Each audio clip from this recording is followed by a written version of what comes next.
YS Vivekananda Reddy హత్య జరిగి అక్షరాల 6 సంవత్సరాలు దాటినటువంటి నేపథ్యంలో అసలు ఈ హత్య కేసు ఒక కొలిక్కి వస్తదా రాదా, ఈ హత్య కేసులో నిందితులకి తగిన శిక్ష పడుతుందా లేదా అనేది నిజంగా 2 తెలుగు రాష్ట్రాల్లో ఉత్కంఠగా మారినటువంటి నేపథ్యంలో ఈ అంశం మీద మనం పూర్తి స్థాయిలో విశ్లేషణ చేసుకుందాం. ప్రస్తుతం మనతో పాటున్నారు ప్రముఖ రాజకీయ విశ్లేషకులు, ప్రముఖ సీనియర్ జర్నలిస్ట్ సిఎస్ రావు గారు. సార్తో మాట్లాడదాం. సార్ నమస్తే. సార్ నమస్తే. వైఎస్ వివేకానంద రెడ్డి గారి హత్య జరిగి అక్షరాల 6 సంవత్సరాలు దాటింది. ఇప్పటికీ ఈ కేసు ఒక కొలిక్కి రాలేదు. అసలు ఈ కేసు ఒక కొలిక్కి వస్తుందా రాదా అనేటువంటి అనుమానాలు అయితే చాలా మందిలో ఉన్నాయి. ఏంటి సార్ దీని మీద విశ్లేషణ? అనుమానాలు మనకే కాదు, నిన్న ట్రయల్ కోర్టుని ప్రశ్నించింది హైకోర్టు. అసలు ఇది ఇప్పట్లో ఈ కేసుని మీరు ముగిస్తారా, విచారించరా, అసలు ఎందుకు డిలే అవుతుంది అని చెప్పి క్వశ్చన్ చేశారు. వాళ్ళే క్వశ్చన్ చేసి ఇంకొక 7 ఏళ్ళు అయినా కానీ ఇది పూర్తి అవుతుందా లేదా అని చెప్పి వాళ్ళే అడిగారు. అంటే ఈ అనుమానాలకు కారణం ఏంటంటే వైఎస్ వివేకానంద రెడ్డి హత్య కేసులో కీలక సాక్షులు ఎవరైతే ఉన్నారో ఒకరి తర్వాత ఒకరు అనుమానాస్పద స్థితిలో మృతి చెందుతూ ఉన్నారు. ఏం సార్ అసలు ఏం జరుగుతుంది నిజంగా ఈ కేసులో? ఆ మృతి చెందటం ఇవన్నీ ఒక ఎత్తు అయితే, ట్రయల్ కోర్టులో రెగ్యులర్ విచారణ జరగాలి. అవును, రెగ్యులర్ విచారణ జరిగితే దాంట్లో దోషులు ఎవరు, దోషులు కాని వాళ్ళు ఎవరు, అసలు ఏం జరిగింది అనేది తేలే అవకాశం ఉంది. అసలు ట్రయల్ కోర్టులో ట్రయల్సే జరగట్లేదు, ఎందుకు జరగట్లేదు నాకు చెప్పండి అని చెప్పి హైకోర్టు ప్రశ్నిస్తుంది, సుప్రీంకోర్టు ప్రశ్నిస్తుంది. సుప్రీంకోర్టు ఏం చెప్పింది, అసలు ప్రజాప్రతినిధులకు సంబంధించిన కేసులని రెగ్యులర్ బేసిస్ మీద విచారణ చెయ్యండి అని చెప్పారు. ఏ కేసు అయినా, అది క్రిమినల్ కేసు అయినా లేదంటే ఫైనాన్షియల్ కేసు అయినా ఏదైనా సరే మీరు రెగ్యులర్గా దాన్ని విచారించి ఫైనల్ చేయండి అని చెప్పారు. సరే, ఇది వివేకానంద రెడ్డి గారి మర్డర్ కేసు అయితే ప్యూర్గా అది పొలిటికల్ మర్డర్ అని చెప్పేసి షర్మిల గారు చెప్తున్నారు. ఆ కేసుకు సంబంధించి రకరకాల మలుపులు తిరుగుతున్నాయి.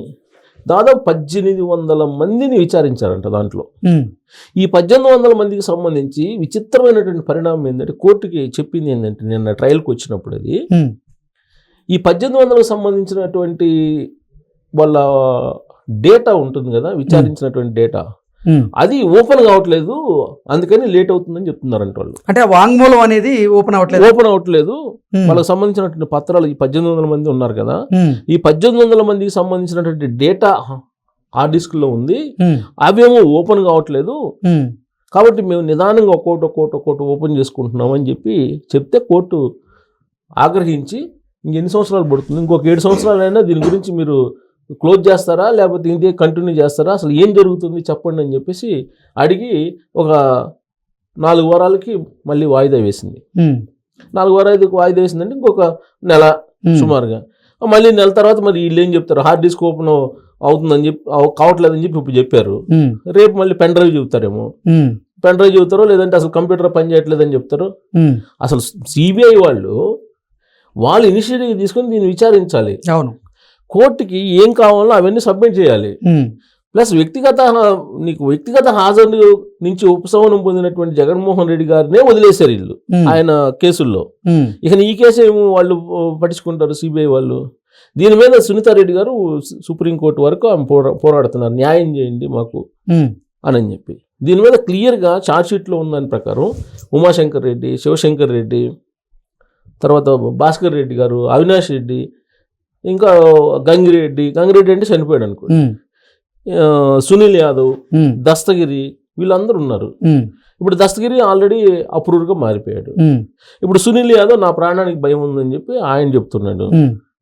లేదు ఈ కేసులో అసలు వీళ్ళందరూ కేసు అయ్యేంత వరకు ఉంటారా ఉండరా అనేటువంటి సందేహం కూడా వస్తుంది. ఇప్పుడు సునీల్ యాదవ్ క్లియర్గా చెప్తున్నాడు కదా, నా ప్రాణానికి హాని ఉంది, నాకు బెదిరింపులు చేస్తున్నారు, అక్కడ ఉండేటువంటి వైఎస్ఆర్ కాంగ్రెస్ పార్టీ లీడర్లు నన్ను బెదిరిస్తున్నారు, ఏ రోజు ఏం చేస్తారో తెలియనటువంటి పరిస్థితి ఉందని చెప్పి అతను భద్రాందోళనలో వ్యక్తం చేస్తున్నాడు. వాళ్ళకి భద్రత కల్పించేటువంటి కార్యక్రమం ఇప్పుడు ప్రభుత్వం చేస్తుంది. దస్తగిరికి 2+2 భద్రత ఇచ్చారు. ఎంత భద్రత ఇచ్చినప్పటికీ కూడా అనుమానాస్పద స్థితిలో మరణించినటువంటి వాళ్ళు లిస్టు తీసుకుంటే అసలు వాళ్ళు ఎట్టా చనిపోతున్నారు అనేది ఇప్పటి వరకు అంతుపట్టలేదు కదా. దాని మీద మళ్ళీ సిట్ చేశారు. నారాయణ యాదవ్, కడిగిరెడ్డి శ్రీనివాసరెడ్డి, సరే వాళ్ళందరూ అనుమానాస్పద స్థితిలో మరణించారు. ఎవరెవరు?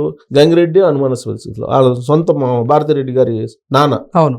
సో గంగిరెడ్డి వాళ్ళ నాన్న ఆయన చనిపోయాడు. అభిషేక్ రెడ్డి చనిపోయాడు. అభిషేక్ రెడ్డి డాక్టర్, బేసికల్ గా యంగ్ హెల్దీగా ఉండే అతను. మరి అతను దాదాపు 3-4 నెలలు కోమాలో ఉండి చనిపోయాడు, గంగాధర్ రెడ్డి. గంగాధర్ రెడ్డి. సో వీళ్ళందరూ చనిపోతున్నప్పుడు బతికున్నటువంటి సాక్షులకి నిజంగానే ఆందోళనే కదా వాళ్ళకి. ఇప్పుడు దస్తగిరి, అలాగే దస్తగిరి వాళ్ళ భార్య మీద ఈ మధ్యకాలంలో కొంతమంది మహిళలు దాడి చేసేటువంటి పరిస్థితికి వచ్చింది. దాని మీద కూడా కేసు అయింది. ఇప్పుడు రక్షణ ఏముంటే ఎంతవరకు రక్షణ ఇవ్వగలరు? ఇప్పుడు ఆయన సునీల్ యాదవ్ ఏం చెప్తున్నాడు? సునీల్ యాదవ్కి మొత్తం తెలుసు. సునీల్ యాదవ్ ప్రత్యక్షంగా ఆ మర్డర్లో పాల్గొన్నటువంటి నిందితుడు, ఆయుధం కొనుగోలు చేసిన అతను. తాను ప్రాణభయం ఉందని అతను చెప్తున్నాడు. సో ఇవన్నీ కూడా సిబిఐ విచారించింది, మొత్తం విచారించింది. కడపకి వెళ్ళారు, పులివెందులు వెళ్ళారు, అక్కడికి వెళ్ళి అన్ని విచారించారు. అక్కడ సిబిఐ ఎస్పీగా ఉన్నటువంటి రామ్ సింగ్ ఆయన మీద కేసు పెట్టారు, ఉల్టా కేసు పెట్టి కడప పోలీస్ స్టేషన్లో ఆయన మీద కేసు ఎఫ్ఐఆర్ చేసేటువంటి ప్రయత్నం చేశారు. ఇవన్నీ జరిగినాయి. అయినప్పటికీ గూగుల్ టేక్అవుట్ ద్వారా అసలు ఈ మర్డర్ ఎలా జరిగింది, ఎవరు చేయించారు, కర్త కర్మ క్రియ ఎవరు, ఇవన్నీ కూడా ఐడెంటిఫై చేశారు. షార్ట్ షీట్ పొందుపరిచారు. షార్ట్ షీట్లో కూడా అన్ని అంశాలు పొందుపరిచారు. ఇంత జరిగినప్పటికీ దాని ట్రయల్ ఎందుకు రావట్లేదు? ట్రయల్ కోర్టులో విచారణ ఎందుకు రావట్లేదు రెగ్యులర్గా? ట్రయల్ కోర్టులో రెగ్యులర్గా విచారణ రావాలి కదా. ట్రయల్ కోర్టులో ముందు విచారణకు వస్తే దాని మీద ఛాలెంజ్ చేసుకుని ఇంకో కోర్టుకి వెళ్తారు, హైకోర్టుకి వెళ్తారు, హైకోర్టు నుంచి సుప్రీంకోర్టుకి వెళ్తారు, ఎక్కడికైనా వెళ్తారు. 6 సంవత్సరాల నుంచి ట్రయల్ కోర్టుని గడపే దాటలేదు కదా. అది ట్రయల్ కోర్టు గడపే దాటకపోతే ఈ కేసు ఇంకా ఎన్ని సంవత్సరాలు పడుతుంది ఈ కేసు మొత్తం ఫైనల్ అయ్యేటప్పటికి? దాని మీద అసలు ఏదో ఒకటి తేల్చండి అని చెప్పి డాక్టర్ సునీతారెడ్డి గారు ఆవిడ చెప్తున్నారు. ప్రజాక్షేత్రంలో క్లియర్గా అటు షర్మిల గారు, ఇటు సునీతారెడ్డి గారు ఇద్దరు చెప్పారు. ఎవరు చంపారు, చంపిన వాళ్ళని ఎంట పెట్టుకొని తిరుగుతున్నారు. మా అన్నను మీరు నమ్మొద్దు, మా అన్న హంతకులతోటి తిరుగుతున్నాడు అని చెప్పి వాళ్ళే చెప్పారు. కడప ప్రజలు అర్థం చేసుకొని ప్రజాక్షేత్రంలో అన్న మమ్మల్ని ఆదరించండి అని చెప్పేసి వాళ్ళు కొంగుబట్టి ఆ రోజున ఎన్నికల ముందు అభ్యర్థించుకున్నారు అక్కడ ఉండేటువంటి ప్రజల్ని. సరే, మొత్తం మీద కడప జిల్లాలో 2 తప్ప అన్ని ఓడిపోయారు వైఎస్ఆర్ కాంగ్రెస్ పార్టీ వాళ్ళు.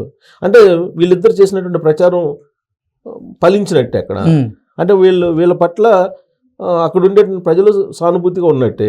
ప్లస్ వివేకానంద రెడ్డి గారిని మర్డర్ ఎవరెవరు చేశారు అనే దానికి వాళ్ళు కూడా ఒక నిర్ధారణకు వచ్చి ఓటు వేసినట్టే మనకి ఆ రిజల్ట్ కనిపిస్తున్నాయి.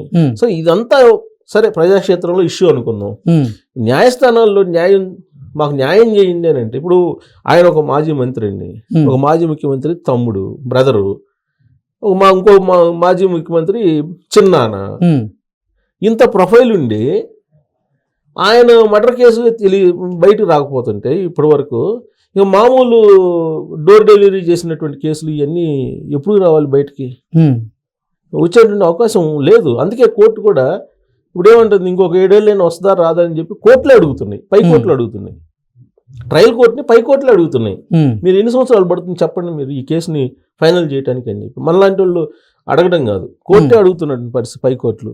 కాబట్టి ఈ కేసు అంత ఈజీగా ఫైనల్ అయ్యేటువంటి పరిస్థితి అయితే ఉండకపోవచ్చు అని చెప్పి నేను వ్యక్తిగతంగా ఒక జర్నలిస్ట్గా నాకున్నటువంటి అవగాహన మేరకు ఎక్స్పెక్ట్ చేస్తున్నా. కారణం ఏంటంటే బీజేపీ పెద్దలు కొంతమంది ఉన్నారు, వాళ్ళ ఆశీస్సులు పుష్కలంగా ఉన్నాయి కాబట్టి ఈ కేసు వెనక బహుశా అది ఫైనల్ కాకపోయినా ఆశ్చర్యపోవసలేదు. ఇంకొక 7 ఏళ్ళైనా పై కోర్టు కనుక స్పందించినట్టు. Okay sir, thank you so much. Thank you.